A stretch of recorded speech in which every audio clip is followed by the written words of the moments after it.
ఇక జూబ్లీహిల్స్ నియోజకవర్గం విషయానికి వస్తే జూబ్లీహిల్స్ ఉప ఎన్నిక పోలింగ్ కు ఏర్పాట్లన్నీ పూర్తయ్యాయి. రేపు ఉదయం 7 గంటల నుంచి సాయంత్రం 6 గంటల వరకు పోలింగ్ జరగనుంది. జూబ్లీహిల్స్ లో 4 లక్షలకు పైగా ఓటర్లు ఉండగా 58 మంది అభ్యర్థులు ఎన్నికల బరిలో నిలిచారు. ఉప ఎన్నికకు 407 పోలింగ్ కేంద్రాలు ఏర్పాటు చేశారు.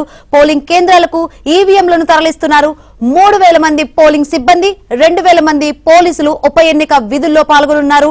డ్రోన్ల ద్వారా పోలింగ్ కేంద్రాలను పర్యవేక్షిస్తున్నారు. సమస్యాత్మక ప్రాంతాల్లో కేంద్ర బలగాలతో భద్రతను పర్యవేక్షిస్తున్నారు.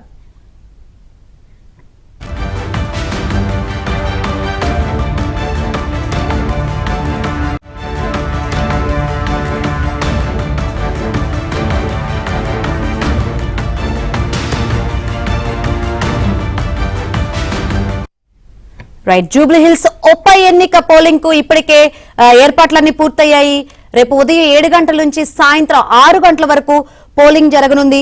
మరిన్ని వివరాలు అందించేందుకు మా ప్రతినిధి ప్రవీణ్ లైవ్ ద్వారా సిద్ధంగా ఉన్నారు. ప్రవీణ్, మొత్తంగా నియోజకవర్గ వ్యాప్తంగా ఎన్ని పోలింగ్ బూతులు ఉన్నాయి, ఏంటి ఏర్పాట్లు ఏ విధంగా ఉన్నాయి పోలింగ్ సంబంధించి?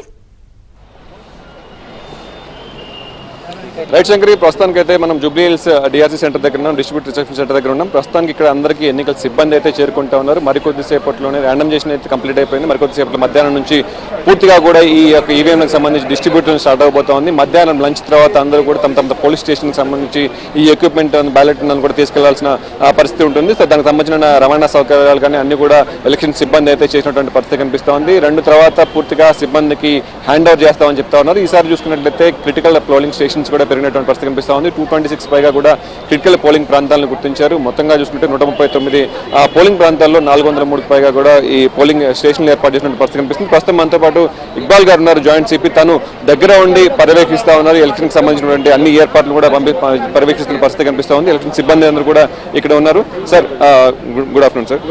సో ఎలా జరుగుతున్నాయి సార్ ఎలక్షన్ సంబంధించిన డిస్ట్రిబ్యూషన్ ఏర్పాట్లు కావచ్చు, పోలీస్ శాఖకు సంబంధించిన ఏర్పాట్లకు సంబంధించి? అది ఇప్పుడు నేను ఇక్కడ డిఆర్సీ సెంటర్లో వచ్చాను. సో ఇక్కడ కూడా మంచి అరేంజ్మెంట్ చేశారు. డిస్ట్రిబ్యూషన్ జరుగుతుంది.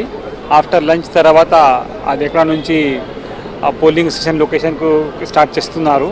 So I'm hoping that within 2-3 hours after lunch ఇది పోలింగ్ స్టేషన్ లొకేషన్లో పోలింగ్ మెటీరియల్ షిఫ్టింగ్ చేస్తున్నారు. సో మన సైడ్ నుంచి కూడా మొత్తం ఫోర్సెస్ నేను డిప్లాయ్ చేశాను. ఇప్పుడు కూడా మన ఫోర్స్ లొకేషన్లో ఉంటున్నారు. సో దాట్ పార్ట్ చాలా మంచిగా, చాలా చక్కగా లా ప్రకారం ఎలక్షన్ కమిషన్ ఇన్స్ట్రక్షన్ ప్రకారం జరుగుతుంది. పోలీస్ బందోబస్తు గురించి కూడా మొత్తం మైన్యూట్గా బందోబస్తు నేను పెట్టాను. సో సిపి గారు మొత్తం ఇన్స్ట్రక్షన్స్ ఇచ్చారు as per the election commissions instructions. తర్వాత లోకల్ కండిషన్ చూసి మొత్తం ఫాలో చేస్తున్నాను. అది క్రిటికల్ పోలింగ్ స్టేషన్ లొకేషన్స్కి కూడా half sections paramilitary forces deployment జరుగుతుంది. తర్వాత పోలింగ్ స్టేషన్స్ ఈచ్ పోలీస్ స్టేషన్స్కి కూడా పోలీస్ వ్యవస్థ చేశాను. మహిళా పోలీస్ కూడా నేను పెట్టాను. Sufficient number of women police constables కూడా, హోంగార్డ్ కూడా ఇప్పుడు పోలింగ్ స్టేషన్ పోలింగ్ స్టేషన్స్కి కూడా పెట్టాను. So we're trying to provide at least one women constables in all polling locations. So that will help women ke help cheste help vastundi. So that is the things. Special striking force kuda pettanu. Law and order situation చూసి picket కూడా arrange చేశాను. Patrolling కూడా intensify చేశాను. ఎంతమంది సిబ్బంది ఉన్నారు sir ఇప్పుడు 1761 మన సివిల్ పోలీస్, మన హైదరాబాద్ సిటీ పోలీస్ నేను డిప్లాయ్ చేశాను. ఇంకా 8 కంపెనీ కూడా పారామిలిటరీ ఫోర్స్ కంపెనీ కూడా ఉన్నాయి. ఇది 761 తర్వాత ఇది 8 కంపెనీ. సో ఇది కూడా డిప్లాయ్మెంట్ చేశాను. So we're comfortable and definitely will do a proper election without any law and order situation. అంటే గతంలో కన్నా కూడా పోలింగ్ సంబంధించినటువంటి అంటే క్రిటికల్ స్టేషన్స్ పెరిగాయి. దాంతో పాటుగా ఈసారి మీరు డ్రోన్ సంబంధించినటువంటి తీసుకొస్తున్నారు. సో డ్రోన్ సర్వేలెన్స్ కూడా సాయంత్రం మాకు చెప్పబోతున్నారు. సో ఈసారి ఆ స్టేషన్ అన్నింటిలో కూడా డ్రోన్స్ ఉంటాయని చెప్పి చెప్తున్నారు. సో ఎందుకని క్రిటికల్ పోలీస్ స్టేషన్ క్యాసెస్ పెరిగాయా, లేదంటే మాక్ వైలేషన్స్ పెరిగాయా, లేదంటే ఎందుకని ఈసారి డ్రోన్స్ తీసుకొస్తా ఉన్నారు? ఎందుకంటే ఆల్రెడీ పోలింగ్ స్టేషన్స్కి వెబ్కి సంబంధించినటువంటి ఎలాగో ఉంటుంది ఫ్రీక్వెన్సీ. అది సిటీలో చాలా మంది వస్తున్నారు. అది 100 మీటర్ లైన్ దగ్గర 200 మీటర్ లైన్ దగ్గర చాలా మంది గ్యాదరింగ్ చేస్తున్నారు. ఇది మొత్తం మానిటరింగ్ కోసం ఇది జోన్ పెట్టారు ఒక సీన్. తర్వాత అది కంటిన్యూస్గా పోలింగ్ లొకేషన్లో కూడా మానిటరింగ్ కోసం ఇది డ్రోన్ ఎలక్షన్ కమిషన్ నుంచి పెట్టారు. So we're also very much excited because first time మన హైదరాబాద్లో డ్రోన్ పెడుతున్నాను. సో ఇది డ్రోన్ ఫీడింగ్ కూడా లైవ్ ఫీడింగ్ డిస్ట్రిక్ట్ ఎలక్షన్ ఆఫీస్కి, తర్వాత డైరెక్ట్ పోలీస్ కంట్రోల్ రూమ్కి కూడా కమాండ్ కంట్రోల్కి కూడా వస్తుంది. So it is very easy to monitor the situation and live input తీసుకొని మన reinforcement or any other situation which required అది ఫోర్స్ పంపిస్తాను. అది లా అండ్ ఆర్డర్ మెయింటైన్ కోసం ఇది చేస్తున్నాను. నిన్న సాయంత్రం 6 తర్వాత ఎలాగో ప్రచార పర్వం పూర్తి అయిపోయింది. క్యాండిడేట్తో పాటు 2-3 మాత్రమే ఇంటింటి ప్రచారం చేసుకోవచ్చు అని చెప్పారు. కానీ కొంతమంది ఇంకా ఇక్కడ ఉన్నారు అని చెప్పేసి కూడా బీఆర్ఎస్ అంటే మిగతా వాళ్ళు కూడా చెప్తామని ప్రస్తుతం క్యాండిడేట్స్. సో వీటి విషయంలో ఎలాంటి జాగ్రత్తలు తీసుకున్నారు? సో అలాంటి వాళ్ళని గుర్తించారా, బయటకు పంపించారు?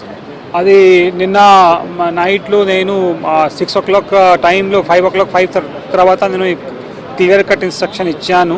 ఎలక్షన్ కమిషన్ నుంచి కూడా ఇన్స్ట్రక్షన్ వచ్చింది. అది ఎలక్షన్ కమిషన్ ఇన్స్ట్రక్షన్ ప్రకారం నేను మెయిన్ పీసీఆర్కి చెప్పి మొత్తం హోటల్ కానీ గెస్ట్ హౌస్ కానీ తర్వాత కమ్యూనిటీ హాల్, సాదీఖానా ఇలాగా ప్లేసెస్లో చెకింగ్ జరుగుతుంది. మన సైడ్లో కూడా మొత్తం పోలీస్ ఫోర్స్ వెళ్ళి సెక్టర్ ఎస్ఐ కూడా బీసీ పెట్రోల్ వెహికల్ మొత్తం ఇది పనిలో పని చేస్తున్నారు ఇప్పుడు. So we're dragging the people, flushing out the people from constituency. అలాగే ఫోన్పేలు, గూగుల్ పేలకు సంబంధించి విపరీతంగా జరుగుతూ ఉన్నాయి. నిన్న నుంచి అవి ఎక్కువైపోయాయని చెప్పి చెప్తున్నారు. సో దానికి సంబంధించి కూడా మొబిలైజ్ చేస్తున్నారు. సో ఇంటింటికి వెళ్ళి ప్రచారంలో కూడా ఇది కూడా భాగంగా చేస్తున్నారు అని చెప్పేసి అన్నారు. మన డిఓ ఆఫీస్లో కూడా సోషల్ మీడియా మానిటరింగ్ సెల్స్ ఉన్నాయి. ఇది కూడా నిఘా పెడుతున్నారు. When will receive any complaint definitely will take a proper action. And మన సైడ్లో కూడా నిఘా పెడుతున్నాను. So definitely will take action on that. Thank you. So మొత్తంగా చూసుకున్నట్లయితే మరికొద్ది సేపట్లోనే దాదాపుగా ఈవీఎంకి సంబంధించిన డిస్ట్రిబ్యూషన్ ప్రక్రియ అయితే స్టార్ట్ అయిపోతుంది. సో ఎవరెవరికి ఏ పోలింగ్ స్టేషన్స్ అయితే కేటాయించారో వాళ్ళందరూ కూడా ఇక్కడికి చేరుకుంటూ ఉన్నారు డిస్ట్రిబ్యూషన్ సెంటర్కి. సో డిఆర్సీ సెంటర్ నుంచి మధ్యాహ్నం లంచ్ చేసిన తర్వాత పూర్తిగా కూడా ఒక పోలింగ్ స్టేషన్లకి ఒక సామాగ్రిని తరలించే ప్రక్రియ అయితే పూర్తయిపోయింది. రేపు ఉదయం దాదాపుగా 5 గంటలకి పక్కాగా పూర్తిగా ఈ మాక్ పోలింగ్ సంబంధించినటువంటి ఏర్పాట్లు కూడా చేయాలని చెప్పేసి కూడా నిర్ణయించారు. సో ఈ నేపథ్యంలోనే దాదాపుగా మాక్ పోలింగ్లో 59 నోట్స్ కంటెస్ట్ చేస్తారు. 58 క్యాండిడేట్స్ ఒక నోటా సంబంధించినటువంటి ఈ మాక్ పోలింగ్ సంబంధించి ఈ చేసిన తర్వాత దాదాపుగా 6 గంటల ప్రాంతంలో పక్కాగా పూర్తిగా వీవీప్యాట్ స్లిప్ల నుంచి పూర్తిగా ఆర్ఓ నుంచి ఒక లెటర్ తీసుకొని ఈ పోలింగ్ స్టార్ట్ చేస్తామని చెప్తున్నారు. ఎక్కడైనా ఈవీఎంలు మొరాయిస్తే దానికి సంబంధించి ప్రతిసారి కొన్నిసార్లు ఈవీఎం మొరాయిస్తూ ఉంటుంది. సో 2 గంటలు 3 గంటలు లేట్ అవుతూ ఉంటుంది. ఈసారి మాత్రం అదనంగా 20% ఈవీఎంలు కూడా ఆ పోలింగ్ స్టేషన్ల దగ్గరలోనే పెడుతున్నాం అని చెప్పేసి చెప్తున్నటువంటి పరిస్థితి కనిపిస్తుంది. మొత్తంగా అయితే ఏర్పాట్లు అయితే చక్కా జరుగుతూ ఉన్నాయి. సాయంత్రం కల్లా అన్ని పోలింగ్ స్టేషన్లకి సిబ్బంది వెళ్లే విధంగా అన్ని ఏర్పాట్లు అయితే చేస్తూ ఉన్నారు.